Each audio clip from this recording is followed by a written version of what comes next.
de Venezuela siempre, siempre Venezuela. De esta manera iniciamos nuestra edición meridiana del día de hoy de este programa Venezuela siempre, siempre Venezuela, llevándoles a ustedes información, comentarios, noticias, música, entrevistas, todo lo que tiene que ver con Venezuela y su nación a lo largo y ancho del mundo. Esto lo hacemos con mucho cariño y mucho respeto para todos ustedes a través de esta señal. 5 emisoras que se enlazan desde el Arauca binacional hasta Aruba, llevando la señal en todo el eje fronterizo binacional, señal abierta, y también amplificando en el Caribe latinoamericano. También tenemos nuestra plataforma digital que nos permite estar en cualquier parte del mundo en este momento a través de nuestra señal de Facebook Live. Este trabajo es un trabajo en equipo, donde está Vanessa Chacón en la producción, Camilo García en redes sociales, apoyo técnico, nuestro equipo de operadores en las distintas emisoras, también nuestro equipo de corresponsales y colaboradores en Colombia, Venezuela y otras partes del mundo, todos bajo la coordinación de su servidor, Alan Peralta. Bueno, iniciamos nuestra edición meridiana, como siempre, con la presencia de Carlos Uzcategui, el Miura, en la sala. Carlos, buenas tardes, ¿cómo estás? Muy buenas tardes, Alan Ernesto Peralta, nuestra audiencia del programa Siempre Venezuela Radio. Una feliz tarde para todos. Asombrado, Alan, porque esto pica y se extiende. Sí, yo te voy a confesar una cosa. Yo estoy indignado, asqueado. De verdad que estoy anodadado con la dimensión de la corrupción que hay en Petróleos de Venezuela. Porque desde hace tiempo, desde el 2019, se nos viene diciendo que no hay plata, que no hay reales por culpa del bloqueo y el bendito bloqueo. Y resulta que ahora a PDVSA, según una investigación de la agencia Reuters, le deben la bicoca, no de 8.000 millones, como habíamos venido diciendo nosotros durante las últimas semanas, no 8.000 millones. A PDVSA se le debe en facturas por cobrar 21.200 millones de dólares según la investigación de la agencia Reuters. Y eso nos hace caer para atrás como condorito, plof, porque la Sí, verdad que uno no puede entender cómo una empresa de esa magnitud deja que se le acumulen deudas por 21.200 millones de dólares. Y esto pues demuestra el grado de corrupción, incapacidad e ineficiencia que hay dentro de la otrora empresa orgullo del país. Alan, fíjate que ayer conversábamos ese tema. Lo que jamás presumimos fue lo que estuviésemos escuchando, viendo, porque el gobierno quiso tapar esto con un potecito de humo defendiendo a 19. Diosdado siempre se contradice. Ayer había amanecido diciendo que había más de 100 personas detenidas en investigaciones, pero acá hay exalcaldes, exgobernadores, ex amigos y muchos acólitos de Tarek Al-Saimi, por supuesto, del propio fiscal de la Nación, William Sachs. Pero fíjate algo, Alan, si solamente la estatal ha perdido esa bicoca económica, que es multimillonaria, imagínate cuando se descubra, se abra el compás del Curi, de las hidroeléctricas, de Hidrocentro, con todas las ramificaciones del agua potable, que eso es también multimillonaria. Y date cuenta algo, que uno de los países que más le adeuda, se hizo el Willie May, ha sido la isla de Cuba, que por cierto, como lo indicaste en estos días, vinieron de visita para ellos cubrir su parte económica, pero de esos buques se dieron a la fuga, aparentemente, que yo no lo creo, porque nadie se va a escapar con buques petroleros y lo va a esconder en alguna bodega o un abasto. Y Cuba le adeuda a Venezuela más de lo que valen actualmente sus mandatarios. Es increíble el robo al erario público que han tenido en Venezuela como una gallinita de los huevos de oro. Bueno, Carlos, vamos a tratar de explicarle a la gente qué es lo que pasó en PDVSA.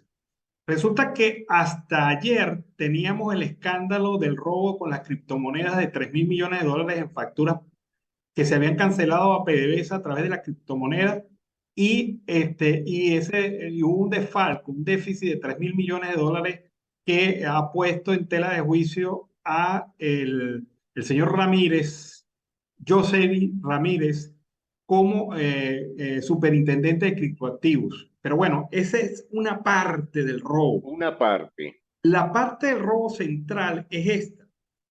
A PDVSA se le han venido acumulando deudas de 21.200 millones de dólares según la investigación de Reuters. ¿Qué pasa con esas deudas? Esas deudas se generaron porque PDVSA, ante el tema del bloqueo y la gente seria que está en el negocio, que se le retiró porque no quería verse involucrada en el tema de las sanciones norteamericanas, pues acudió a intermediarios internacionales poco conocidos. Es decir, ponte que tú y yo formamos una firma llamada Petroleum Siempre Venezuela Corporate. Y resulta que Petróleo Siempre Venezuela no tiene para nada experiencia en el tema petrolero. Pero yo ofrecí tener un cliente en la India que me iba a comprar un barco de petróleo, un barco cargado de petróleo, a pesar de las sanciones. ¿Qué pasa? PDVSA, sin investigarme, habiéndome investigado, haciendo un negocio cochinito partido con los funcionarios, acepta que yo sea exportador de petróleo. Me llena el barco con descuento, porque a veces la cuota de factura petrolera se hace con descuento para superar el tema de las sanciones. O sea que además de que me lo llevo barato, Y pero fiado. no conforme con eso me lo han fiado. Me llevo el barco, lo vendo en la India y después a la hora de pagar me hago el Willie May. Me hago el Willie May y no pago. Así de sencillo. Y soy tan descarado que le digo a la empresa petrolera, mire, ¿será que tienen otro barco por allí que venderme? Y los más descarados de PDVSA lo aceptan. Ahora, me vas a decir tú que en este negocio no hay chanchullo, no hay ñemeo a los funcionarios de PDVSA que tuvieron que firmar las autoridades para que los barcos salieran. Claro que hay un desfalco, hay un robo, un timo. Alan, porque tú crees que esos barcos no pagaron. Mira, hermano, esos pagaron y en efectivo. Es decir, que ese dinero está en algún lugar de la bolita del mundo, sencillamente. Porque nadie va a entregar otro buque cargado de crudo y crudo pesado para ellos poder solo avientar en alguna refinería de algún país que ellos tengan como aliados y vas a entregar tú siendo presidente de una empresa o un barco, otro barco y otro barco. Alan, ese dinero se los pagaron en efectivo en alta mar, en algún otro país y en cash, en efectivo. Claro, como si fuéramos los piratas del Caribe, como si fuéramos Sí, la gente, mira, qué poca seriedad la de una empresa que vende en alta mar su producto. Qué poca sí, seriedad la de una empresa que permite que una empresa maula que ya le ha quedado y le ha quemado el queso con un barco, se lo vuelva a quemar 2 y 3 veces más. O la versión descarada de algunos funcionarios que dijeron, es que los barcos se fueron sin pagar. Perdóname, es que tú llenas un tanquero de petróleo, le haces todo el sistema de control y después permites que el barco se vaya. Y el gerente de operaciones, cuando preguntaba por el barco, mira, ¿de dónde está el barco de Alan Peralta? No, señor, ese barco se fue ayer. ¿Y cómo lo dejaron ir? Bueno, porque aquí venía esto con la firma de Perencejo, del jefe de seguridad. O sea, el barco salió con esa firma. ¿Me va a decir que Perencejo no cobró para permitir la salida de un tanquero full de petróleo venezolano? Como si uno dijera como si uno hiciera como los chinos en las bodegas que se meten a robar boberías o chucherías y se fueron con el barco completo sin que nadie sepa, sin que nadie ve, sin que nadie supo. Y adiós luz que te apagaste cuando se fue el barco. Es que lo de PDVSA es indignante. Son 21.200 millones de dólares. Con 21.200 millones de dólares estamos hablando de 5 veces las reservas del Banco Central de Venezuela en este momento. Con la mitad de ese dinero se hubiese podido estabilizar la moneda y se hubiese podido estabilizar el tipo de cambio. Con la mitad de ese dinero se hubiese pagado a satisfacción todas las deudas con los empleados públicos. con la mitad de ese dinero, de los 21.200 millones de dólares, se hubiesen construido más de 320 centros nuevos de salud. Y ahora, cuando tú escuchas que por deudas por pagar tienen 21.000, por cobrar, tienen 21.200 millones en factura. Lo más increíble de eso es que según la propia investigación de Reuters, la propia PDVSA reconoce que más de 3.400 millones de dólares de esa deuda son incobrables. No, y Entonces, fíjate algo, Alan, mi pregunta es que lo hemos versado en diferentes oportunidades contigo y nuestra audiencia que nos sigue día a día. No hay actualmente en Venezuela para hacer una intervención o una contaduría para este desfalco que ha habido en el país. Han robado más espacios del erario público de lo que nosotros pensábamos. Es como dices tú, es indignante ver. Pero lo más insólito del caso es escuchar al dictador Nicolás Maduro, a su grupo de personas que están al lado de él en un gabinete absurdo y hablar que van a sancionar a diferentes personalidades. Alan, mira, estos son los pequeños chivos expiatorios, porque los grandes hasta el momento no sabemos quiénes son. Aparte de eso, hablar de ellos del plan anticorrupción, ver una policía anticorrupción, cuando hasta el ministro de la Defensa, Vladimir Padrino López, ha hablado, ha cuestionado a sus propios militares, sabiendo que los generalatos, los coronelazos, estos que están ahí, han robado más de lo que uno se imagina. Es decir, no tienen una moral o una ética ante el país. Han destruido totalmente las empresas básicas, han destruido el poder económico, monetario del país. Y no hay intervención al Banco Central de Venezuela, tanto en ingresos como en egresos. Y fuera de eso, los personeros que están dentro del gobierno, de los ministerios, se hacen de la vista gorda. Hoy me recordé algo de lo que hablaste ayer y sobre todo con el tema de las protestas. Ahora las protestas hay que seguirlas alentando porque sí se está moviendo el país. Y han querido tapar esto, tal como lo indicaste ayer, con un trapo rojo con el tema de PDVSA, pero a ellos mismos se les ha escapado ante los organismos. es que el problema del gobierno es que su estrategia se cae cuando sale el trabajo de Reuters. Porque antes de reventar lo de Reuters, la investigación de Reuters de la deuda de 21.200 millones de dólares, el problema era 3.000 millones de dólares que se había robado el Aixamí, según el gobierno, el superintendente de criptomoneda, Jocelyn Ramírez, y otros funcionarios corruptos que están vinculados al grupo del Aixamí. Esa era hasta ese momento la noticia. Pero cuando sale lo de Reuters, es que uno dice, ya va, ya va, ya va. Es que tres ¿Cómo mil es millones esto? de dólares Quedaron palidecen, pendejos. claro, palidecen frente a 21.200 millones de deudas, de los cuales 3.200 millones estás diciendo que son deudas que no se van a poder cobrar.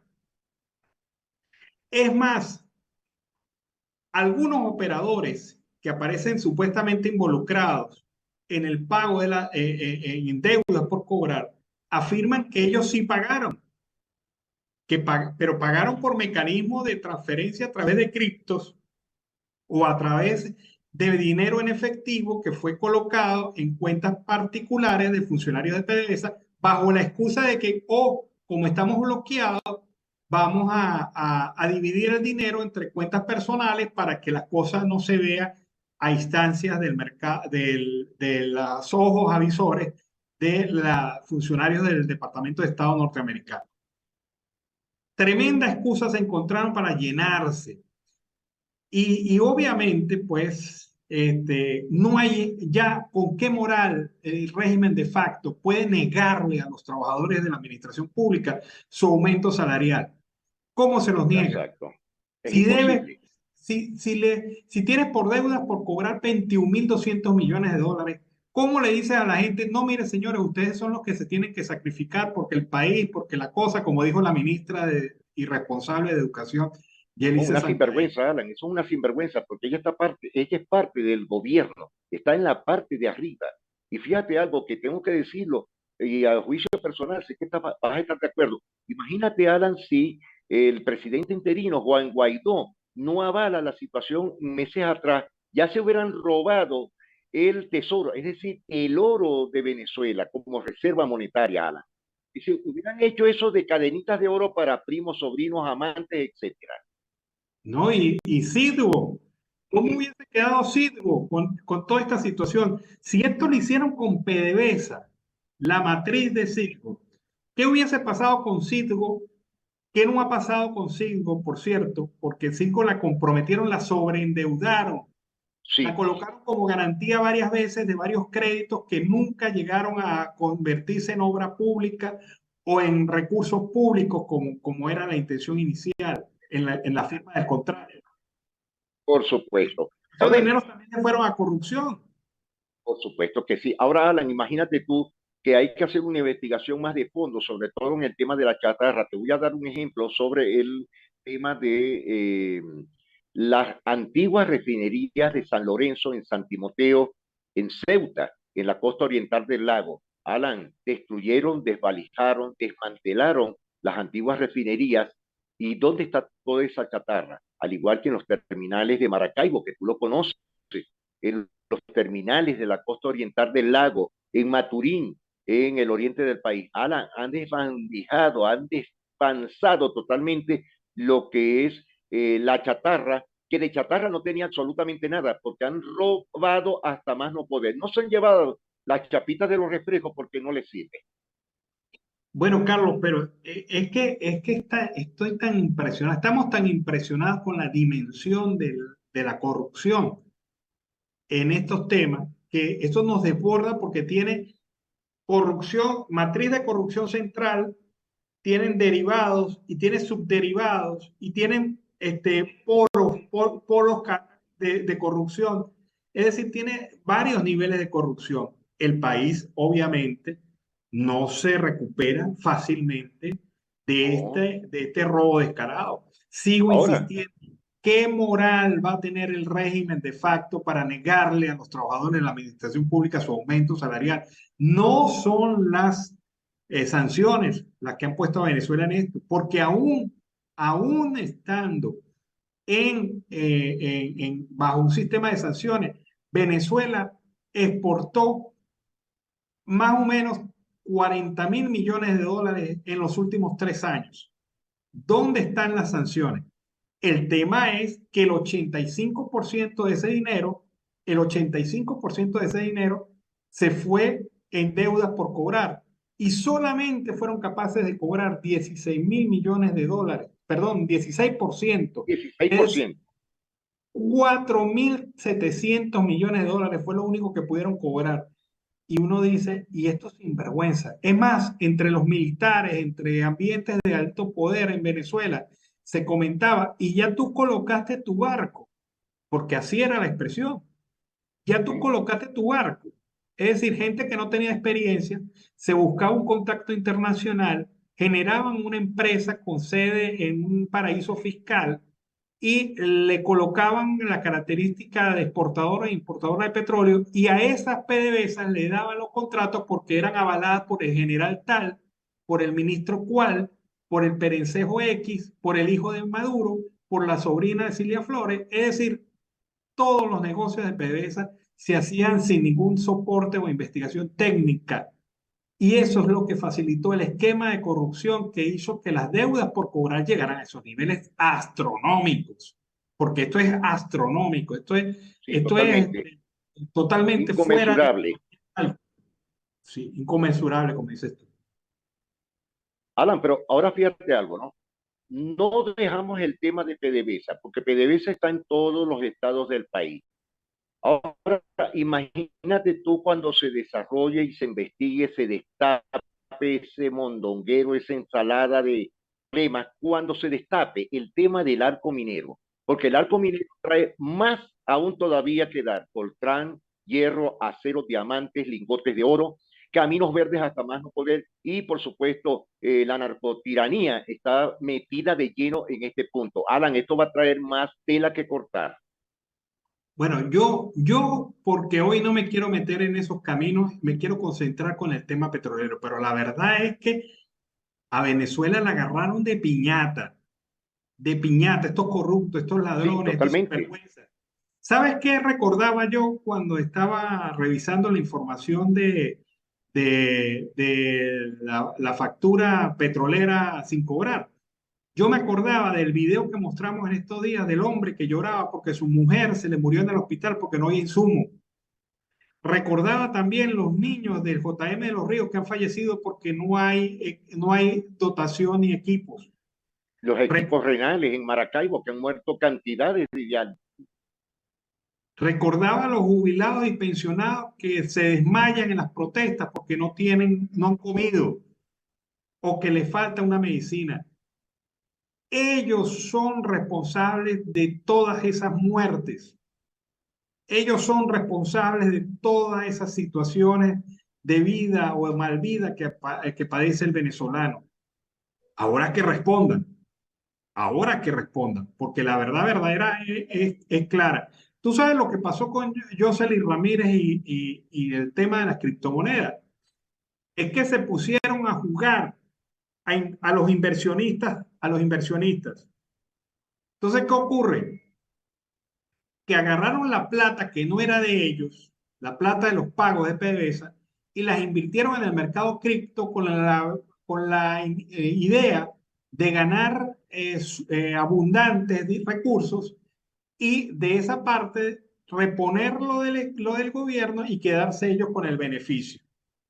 Es decir, esto es una vieja estratagema que utilizan muchos gerentes públicos, que los fondos de la institución los comprometen. Antes yo recuerdo que más de uno cayó preso porque los administradores agarraban la plata y la transferían a plazo fijo en los bancos para generar intereses y con esos intereses ganarse una plata y volver y reponerla a fondo de la empresa, de la institución, el segundo día o el tercer día hábil del mes. Sí, yo Esto lo recuerdo hicieron eso, mucho que en era Venezuela. algo que lo utilizaban todos ellos. Ahora, Claro, Alan, queda Alibaba y sus 40 ladrones en pañales al lado de esta gente. Ahora, el otro punto es, ¿y dónde está Tarek Al-Salmi? ¿Estará en Venezuela? ¿Estará resguardado por los cubanos? ¿Estará resguardado por los amigotes? ¿O estará ya en su país de origen? no, yo creo que el examen depende de la cantidad de pruebas que haya acumulado contra el régimen, especialmente contra el hijo de Maduro. Que mire, la sospecha mía es que el hijo de Maduro está hasta aquí con Sí, este hasta las metras. petrolero. Y seguramente el examen le tendrá su guardado. Y con ese guardado es que va a negociar que si se escapó, que si huyó, que si sorpresivamente se fue del país. Esas son las posibilidades que tiene el examen. Porque a él lo quemaron, ya el examen no tiene vida. Fíjate que increíblemente la jefe de prensa del examen hizo modificaciones en su perfil para borrar huella digital en donde se Sí, le el examen. Y esa es la persona que te hablaba todos los días, mañana, tarde y noche, a esos para niveles, engatusar, para engatusar a Alan. claro, a esos niveles de falta de solidaridad, se ha llegado con el caso del examen. Toda la gente que ha tenido que ver con el examen, eso. Oye, Alan, pero hay una pregunta. ¿Dónde estará la flota de buques petroleros de Venezuela? Hasta el momento que lo tiene la estatal PDVSA. Eran buques petroleros de gran calado que los tenía la extinta empresa Maravén cuando funcionaba verdaderamente como una empresa estatal internacional, como la tercera a nivel del mundo. ¿Qué se han hecho esos buques petroleros? ¿Estarán en Venezuela? ¿Estarán hundidos? ¿Estarán en Cuba? ¿Estarán en Nicaragua? ¿Dónde estará esa flota que fue la mayor a nivel del mundo, superior a la de Noruega, superior a los buques cargueros de los Estados Unidos? Los tuvo Venezuela.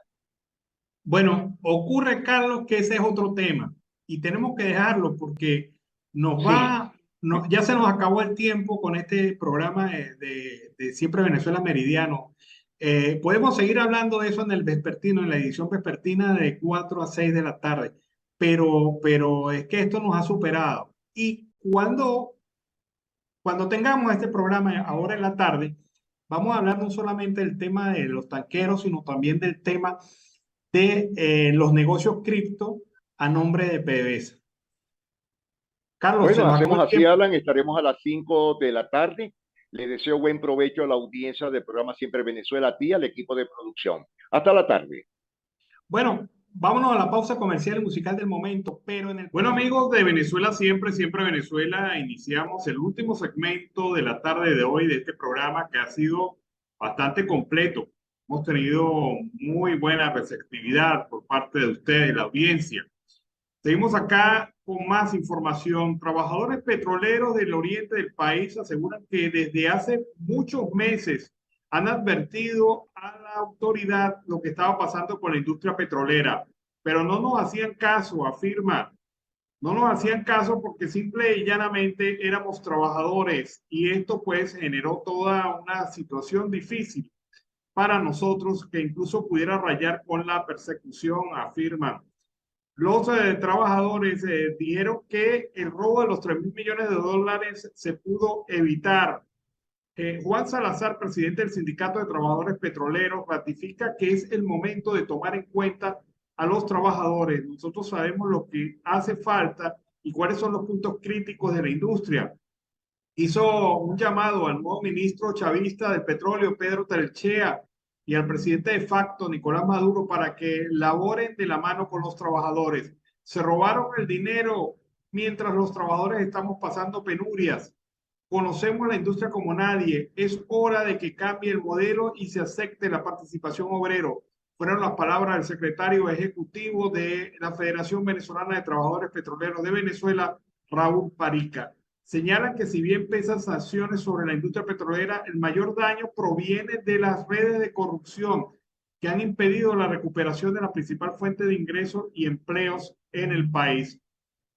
Richard Barreto, de la Coalición de Trabajadores Básicos, alerta que si no hay Contraloría Social de la Fuerza de Trabajadores, esto puede seguir pasando y que se sigan robando todas las industrias del Estado, afirmó este representante de los trabajadores del área petrolera en Venezuela. Pero bueno, vamos ahora a escuchar a María García, corresponsal desde el estado Zulia, con su reporte, lo que usted no escuchó. Lo que usted no escuchó. A través de Siempre Venezuela Radio, en Colombia, Curazao y Bonaire.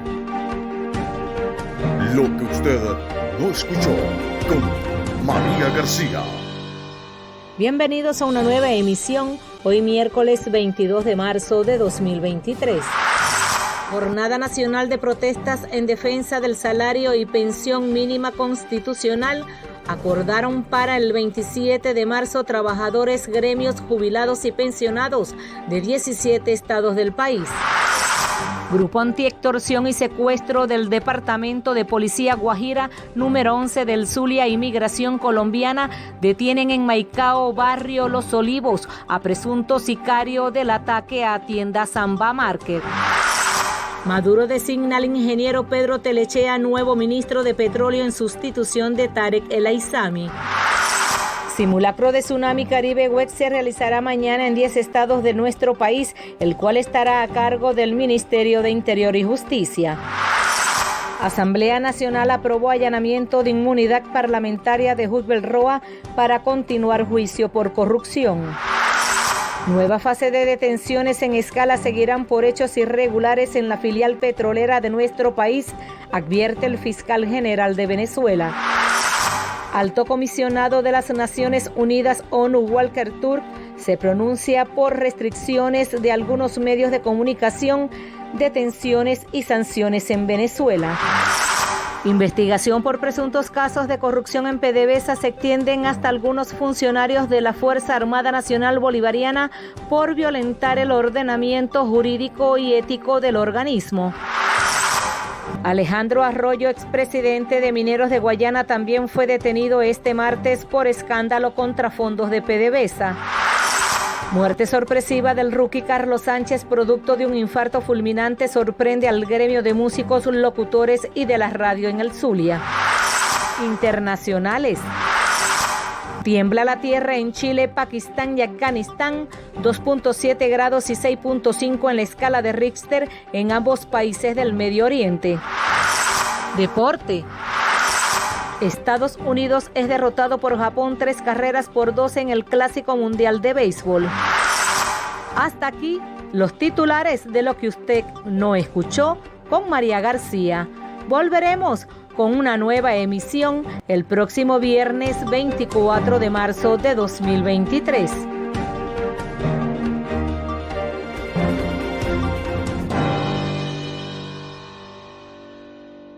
García, con lo que usted no escuchó.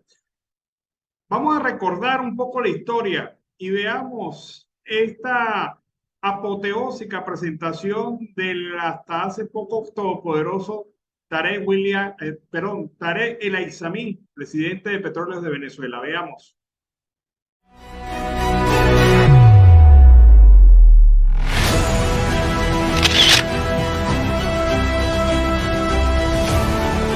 Nosotros ratificamos nuestra voluntad inquebrantable de avanzar en la lucha contra la corrupción. Es una política firme y nosotros juramos frente a nuestro pueblo, juramos por la memoria de nuestro presidente Hugo Chávez, juramos como revolucionarios, como revolucionarias, que no descansaremos hasta hacer justicia y hasta lograr que estos delincuentes paguen por el grave daño que le han hecho al país, a sus instituciones y fundamentalmente a PDVSA.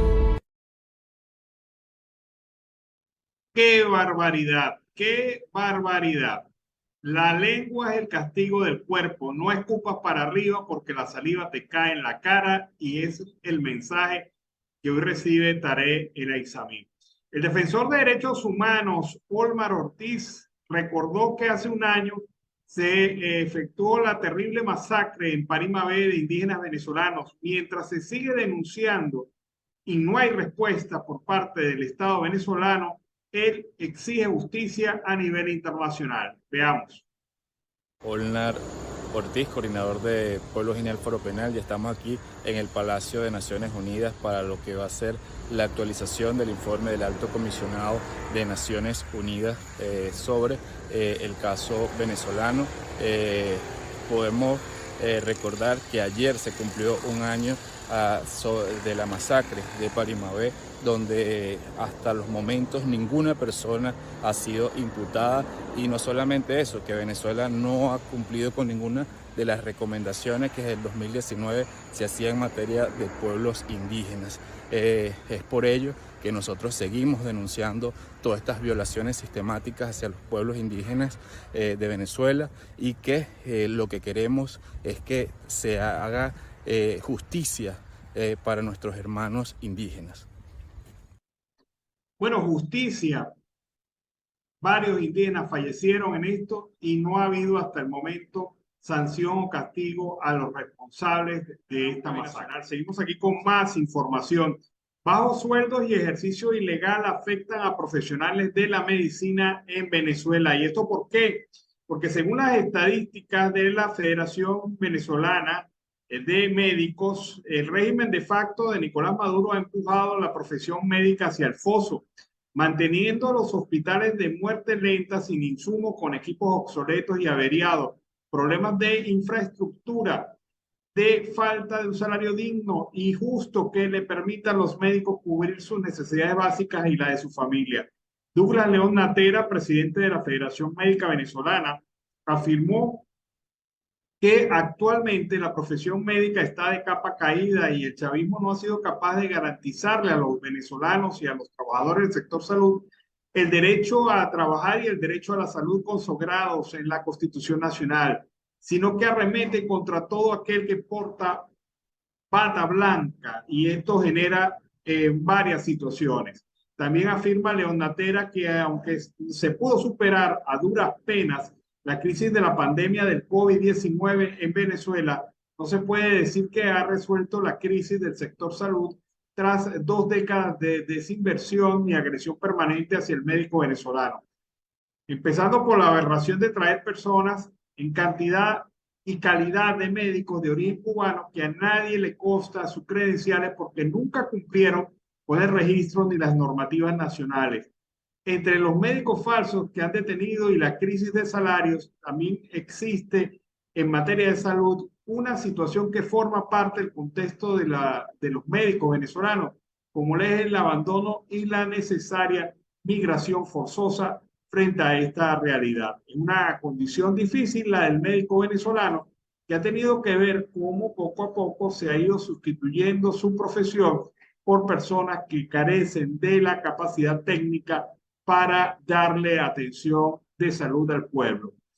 Brasil expresó su preocupación por la situación de derechos humanos en Venezuela ante el Consejo de Derechos Humanos de las Naciones Unidas.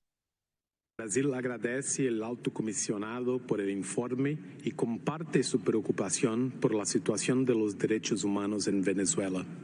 Brasil aprecia la misión del alto comisionado a Venezuela entre 26 y 28 de enero, cuando se encontró con altos funcionarios gubernamentales, representantes de organizaciones de la sociedad civil, defensores de derechos humanos y representantes de grupos de víctimas. En este aspecto, Brasil destaca la cooperación del gobierno venezolano con el alto comisionado.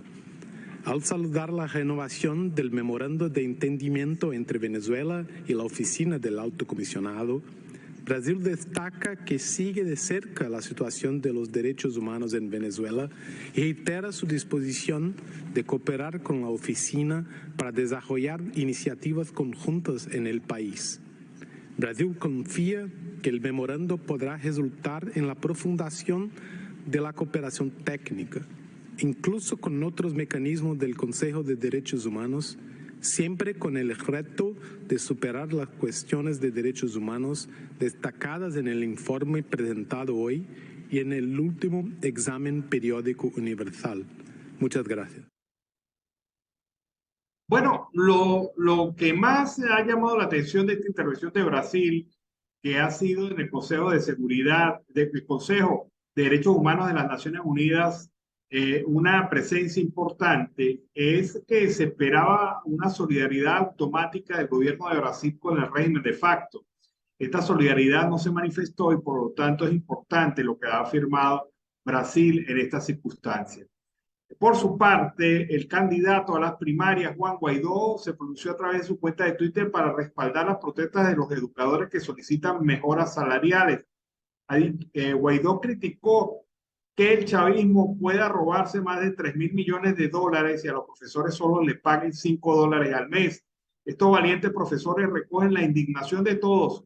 En su caso se trata de un atentado contra su sustento de vida y la educación de nuestros niños. ¿Cómo es que puede ser que un gobierno se robe 3.000 millones de dólares y solamente le reconozca a los docentes $5 al mes? Profesores, trabajadores pensionados no están solos, estamos luchando para que se pueda decir que su sueldo vale. Por eso luchamos por el voto de todos a través de este compromiso de las primarias. Bueno, con esta información cerramos nuestra edición meridiana de Siempre Venezuela. Como siempre le hemos llevado información, comentarios, noticias, música, entrevistas, todo lo que tiene que ver con Venezuela y su migración a lo largo y ancho del mundo. Este ha sido un trabajo en equipo en donde está Vanessa Chacón en la producción, Camilo García en redes sociales y apoyo técnico, nuestro equipo de operadores y también nuestros colaboradores que como corresponsales contribuyen con darnos información desde Venezuela, Colombia y otras partes del mundo. Para todos un gran agradecimiento, todos bajo la coordinación de su servidor Alan Peralta. Los esperamos en una próxima edición de Siempre Venezuela, la edición vespertina de 4 a 6 de la tarde, tanto en señal abierta como en señal digital. Hasta la tarde, cuídense, buen provecho. Siempre Venezuela es un programa que te brinda las mejores noticias, comentarios, análisis, entrevistas y música. Información sin censura, en la voz de los protagonistas. Todo un equipo de producción de primer nivel. Siempre Venezuela. Lo encontrarás en las radios de tu preferencia. O si no, visítanos en nuestras plataformas digitales. Siempre Venezuela Radio. En Instagram, Facebook y Twitter. De lunes a viernes le decimos lo que en Venezuela prohíben. Porque somos Venezuela siempre, siempre Venezuela.